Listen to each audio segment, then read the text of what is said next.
Hello everyone, welcome to Bright IQ। तो अभी हम लोग पढ़ रहे हैं जेपीएससी में हिस्ट्री। ये हिस्ट्री का आपका नेक्स्ट पार्ट है जिसमें हम लोग पढ़ेंगे इंडस वैली सिविलाइजेशन यानी हिंदू घाटी सभ्यता के बारे में। इसमें हम लोग बेसिकली कॉन्सेप्ट प्लस MCQ सारे क्वेश्चन को अच्छे से स्टडी करने वाले हैं। जितने भी इंडस वैली सिविलाइजेशन से आपके जेपीएससी में क्वेश्चन आएंगे वो सारा क्वेश्चन आपको यहाँ पे सॉल्व कराया जाएगा। तो चलिए हम लोग स्टार्ट करते हैं क्वेश्चन नंबर 1 से। पहला क्वेश्चन है आपके पास कि सिंधु घाटी सभ्यता किससे संबंधित है। आपको बताना है कि ये सभ्यता जो है वो किस चीज से संबंधित है। आपके पास ऑप्शन में दिया हुआ है प्रागैतिहासिक काल से संबंधित है, आदि ऐतिहासिक युग से संबंधित है, उत्तर ऐतिहासिक युग से संबंधित है या फिर ऐतिहासिक युग से संबंधित है। तो चलिए इसे समझने से पहले हम लोग कुछ इसके बारे में बेसिकली टिप्स समझते हैं। जैसे अगर हम लोग बात करते हैं प्रागैतिहासिक युग की, तो प्रागैतिहासिक युग में आपका पाषाण युग था जिसे हम लोग स्टोन एज बोलते हैं। पूरा पाषाण युग था, मध्य पाषाण काल था, नव पाषाण काल था, ताम्र पाषाण काल। ये सारे युग जो थे आपके प्रागैतिहासिक युग के समय में स्टार्ट हो चुके थे। अब बात करते हैं हम लोग अगर आदि ऐतिहासिक की, तो आदि ऐतिहासिक युग में आता है इंडस वैली सिविलाइजेशन।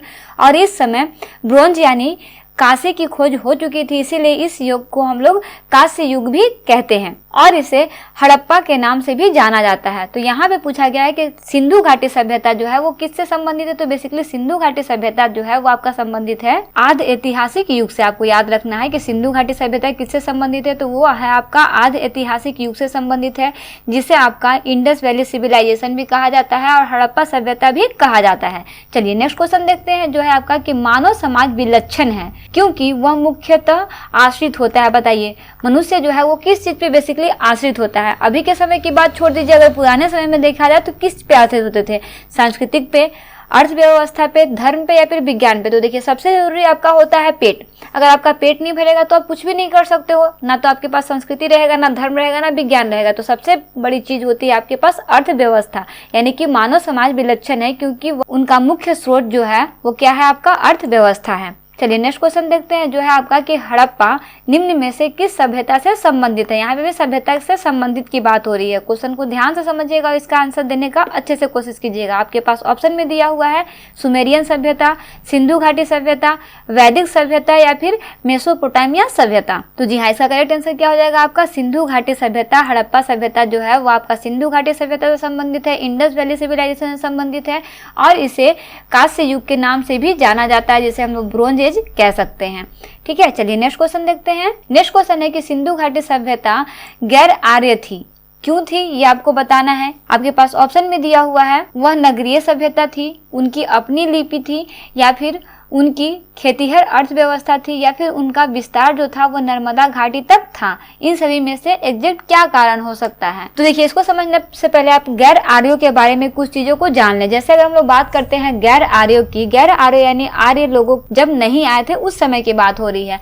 तो अगर उस समय हम लोग बोले तो सिंधु घाटी का अंतर जो है वो मृद भांड, जिसे हम लोग बर्तन कहते हैं, के आधार पर किया जाता था। किसके आधार पर सिंधु घाटी का अंतर किया जाता था, तो वो था आपका मृद भांड के आधार पर उसका अंतर किया जाता था। यह मृद भांड जो रहता था वो आपका बेसिकली लाल रंग का हुआ करता था। लाल रंग का वो होता था लेकिन उसमें डिजाइन या फिर कह सकते हो पेंटिंग करके उसको काले रंग से पेंट किया जाता था या फिर बोल सकते हो डिजाइन किया जाता था।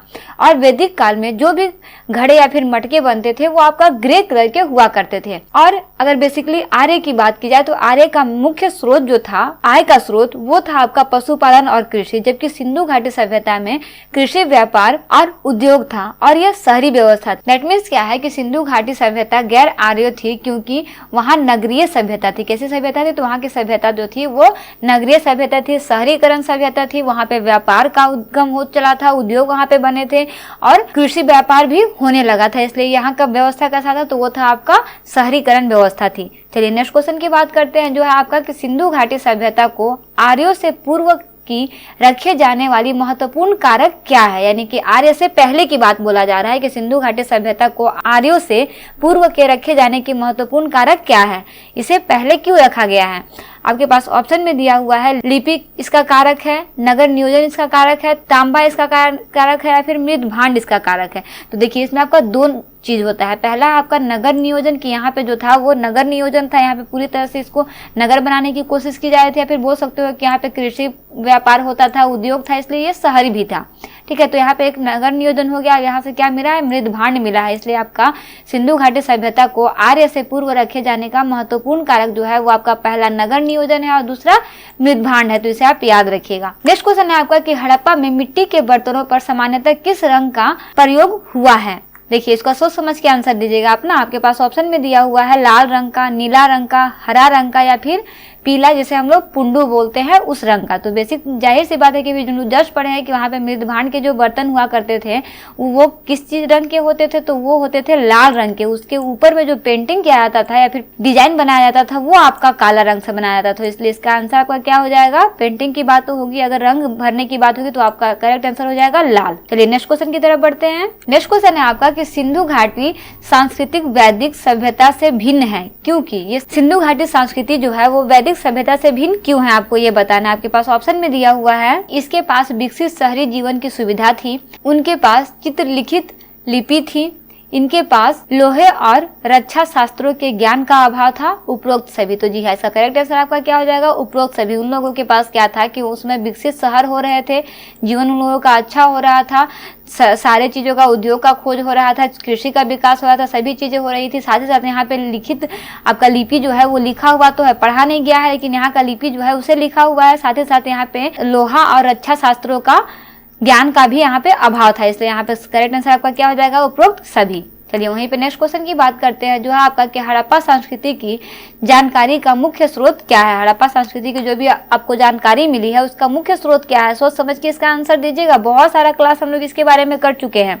देखिए आपके पास ऑप्शन में दिया हुआ है शिलालेख के कारण, पक्की मिट्टी की मुहावरों पर अंकित लेख के कारण, पुरातात्विक खुदाई के कारण या फिर उपरोक्त सभी। तो देखिए अगर हम लोग हड़प्पा संस्कृति की बात करते हैं तो वहाँ पे आपको लिपि तो मिली है, लेकिन लिपि जो है वो लिखित लिपि है, वहाँ पे पढ़ा नहीं गया है। यहाँ पे कोई भी चीज जो है वो आपको किसी चीज को पढ़ के नहीं मिला है। यहाँ पे जो भी चीज मिला है खुदाई करने के बाद मिला है। दैट मीन्स कि यहाँ पे पुरातात्विक खुदाई के दौरान ही हड़प्पा संस्कृति का जानकारी मिल पाता है। इसलिए आपका मुख्य स्रोत जो है वो हड़प्पा संस्कृति का आपका हो जाएगा पुरातात्विक खुदाई। ना तो यहाँ पे शिलालेख पहले आया था, ना तो आपका पक्की मिट्टी के मुहावरों पर अंकित लेख थे, यहाँ पे कुछ भी नहीं था, बस खुदाई किया गया और खुदाई के दौरान यहाँ से देखा गया कि यहाँ पे क्या क्या चीजें हैं, उसके अकॉर्डिंग वो सारे चीजों को स्टडी करते हैं। चलिए नेक्स्ट क्वेश्चन की बात करते हैं जो है आपका कि भारत में चांदी की उपलब्धता के प्राचीनतम साक्ष्य कहाँ से मिलता है। यहाँ पे साक्ष्य लिखा हुआ है, प गलत हो जाएगा ना, यहाँ पे साक्ष्य कहाँ से मिलता है आपको ये बताना है। ठीक है, भारत में चांदी की उपलब्धता का प्राचीनतम साक्ष्य कहाँ से मिलता है, इसे आप ध्यान से क्वेश्चन को समझिएगा, इसका आंसर दीजिएगा।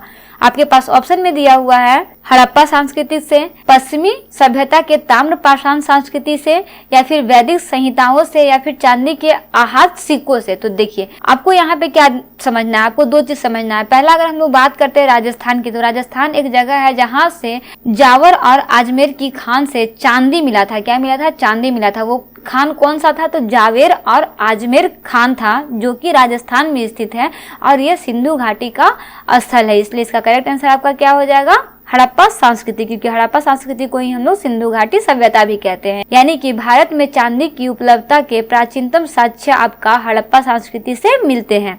चलिए नेक्स्ट क्वेश्चन देखते हैं जो है आपका मूर्ति पूजा का आरंभ कब से माना जाता है। मूर्ति पूजा का आरंभ कब से माना जाता है, यानी कि इसका प्रारंभ कब से हुआ ये आपको बताना। आपके पास ऑप्शन में दिया हुआ है पूर्व आर्य के समय, उत्तर वैदिक काल के समय, मौर्य काल के समय, या फिर पाषाण काल के समय। तो देखिए इसके लिए आपको कुछ चीजों को समझना बहुत जरूरी है। अगर हम लोग बात करते हैं मूर्ति पूजा का, तो मूर्ति पूजा का आरंभ जो था वो आर्य के आने से पहले, यानी वैदिक सभ्यता के पहले की बात हो रही है। और इससे पहले था आपका सिंधु घाटी सभ्यता, जो था आपका पूर्व आर्य के समय का। यानी कि मूर्ति पूजा का आरंभ आपका कब का माना जाता है, तो वह है आपका पूर्व आर्य, यानी कि आर्य से पहले का जो था ये आपका आरंभ करता है। मूर्ति पूजा का आरंभ जो है वो आपका पूर्व आर्य से माना जाता है। चलिए नेक्स्ट क्वेश्चन देखते हैं। नेक्स्ट क्वेश्चन है आपका कि निम्न पशुओं में से किसी एक का हड़प्पा संस्कृति में पाई मुहरों और टेराकोटा कलाकृतियों से निरूपण नहीं हुआ है। यानी कि उसका कौन सा चीज है जो यहाँ पे निरूपित नहीं है। आपके पास ऑप्शन में दिया हुआ है गाय, हाथी, गेंडा या फिर बाघ। तो देखिए निरूपित क्या क्या है पहले हम लोग उसको समझते हैं। अगर हम लोग यहाँ पे बात करें कि निरूपित पशु कौन कौन से हैं, तो वो आपके हाथी हैं, गेंडा है, बाघ है, हिरन है, भेड़ा है। ये सारे जानवर जो है वो यहाँ पे निरूपित हैं, हड़प्पा संस्कृति में पाई गई है। लेकिन यहाँ पे निरूपित कोई अगर जानवर नहीं है तो वह है आपका गाय, क्योंकि गाय का उल्लेख जो है वो आर्य के प्रारंभ के के बाद हुआ है, जिनका मुख्य स्रोत जो था वो पशुपालन था। इसीलिए गाय का आरंभ जो है वो वैदिक काल में हुआ है। ये आपको याद रखना है कि गाय का आरंभ कब हुआ है, वो आपका वैदिक काल में हुआ है। चलिए नेक्स्ट क्वेश्चन देखते हैं, जो है आपका कि निम्न में से कौन सा एक हड़प्पा स्थल नहीं है। हड़प्पा स्थल नहीं है ये आपको बताना है, सोच समझ के आंसर दीजिएगा। आपके पास ऑप्शन में है चंदू दोहड़ो, कोटदीजी, सोहगौरा या फिर देसलपुर। इनमें से कौन एक ऐसा है जो हड़प्पा स्थल का नहीं है? तो देखिए इसका आपका करेक्ट आंसर जो है वो आपका हो जाएगा सोहगौरा। अगर हम लोग सोहगौरा की बात करते हैं तो सोहगौरा जो है वो यूपी के गोरखपुर में स्थित है। कहाँ है? यूपी के गोरखपुर में है। यहाँ का फेमस नदी जो है वो आपका है राप्ती नदी। कौन सा नदी है? राप्ती नदी है। सोहगौर कहाँ स्थित है? तो यूपी के गोरखपुर में स्थित है। अगर यहाँ पे हम लोग देखें तो ये एक मौर्यकालीन स्थल है। कौन सा स्थल है ये एक मौर्यकालीन स्थल है। यहाँ पर ताम्र पत्र अभिलेख मिला है। क्या मिला है? ताम्रपत्र अभिलेख मिला है। ताम्रपत्र में मौर्य का अन्नागार का भी उल्लेख यहाँ से मिलता है। कहाँ से? सोहगौर से। ये आपको याद रखना है। नेक्स्ट और इस पार्ट का लास्ट क्वेश्चन है आपके पास कि एक जुते हुए खेत की खुदाई कब की गई थी? आपके पास ऑप्शन में दिया हुआ है मोहनजोदड़ो में, कालीबंगा में, हड़प्पा में या फिर लोथल में। चलिए इसका करेक्ट आंसर समझने से पहले हम लोग इसके बारे में कुछ बेसिक सा चीज को स्टडी करते हैं। जैसे अगर हम लोग बात करते हैं कालीबंगा की, तो कालीबंगा जो है आपका राजस्थान के हनुमानगढ़ जिले में स्थित है। यहाँ का अगर नदी की बात करें तो यहाँ का नदी जो है वो आपका घाघरा है, जिसे हम लोग सरस्वती नदी भी कहते हैं। यहाँ से अलंकृत ईंट मिली है, चूड़ी मिले हैं, जुते हुए खेत मिले हैं, हल मिले हैं, हवन कुंड, ये सब सारी चीजें जो है वो यहाँ से मिले हुए हैं। दैट मीन्स आपका करेक्ट आंसर क्या हो जाएगा? तो वो है आपका कालीबंगा हो जाएगा, क्योंकि यहाँ से ये आपको सारी चीजें मिली है। अलंकृत ईंट मिली है, चूड़ी मिली है, जुते हुए खेत मिले हैं, हल मिले हैं, ये सारी चीजें जो है वो यहाँ से मिले हैं। खुदाई करता जब इसकी खुदाई हो रही थी, उस खुदाई करता व्यक्ति का नाम जो है वो आपका है बालकृष्ण थापड़, जिसे बीके थापड़ कहते हैं, और ब्रिजवासी लाल है, जिसे बीबी लाल बोलते हैं। तो ये आपको याद रखना है। ये आपका टॉपिक जो है बहुत ही इंपॉर्टेंट और बहुत ही इंटरेस्टिंग है। तो देखिए इस तरह से हम लोग इंडस वैली सिविलाइजेशन का फर्स्ट पार्ट जो है वो कंप्लीट कर चुके हैं। ये सारा टॉपिक जो है वो आपका एग्जाम पॉइंट ऑफ व्यू से बहुत इंपॉर्टेंट है। ये सारा टॉपिक आपको कैसा लग रहा है, वीडियो आपके लिए यूजफुल है या नहीं है, कमेंट बॉक्स में कमेंट जरूर कीजिएगा। और अगर आपको वीडियो थोड़ी सी भी इन्फॉर्मेटिव लग रही होगी तो प्लीज वीडियो को अपने सारे फ्रेंड सर्कल, सारे रिलेटिव में शेयर जरूर कीजिएगा। जिनको अभी एग्जाम लिखना है उन सारे लोगों को ये वीडियो जरूर शेयर कीजिएगा। मैं सारा का सारा टॉपिक जो है पेपर 1 और पेपर 2 दोनों का मैक्सिमम क्वेश्चन जो है वो कवर अप करने का कोशिश करूंगी। तो मिलते हैं नेक्स्ट वीडियो में एक इंपॉर्टेंट टॉपिक के साथ। Thanks for watching, like share and subscribe bright IQ।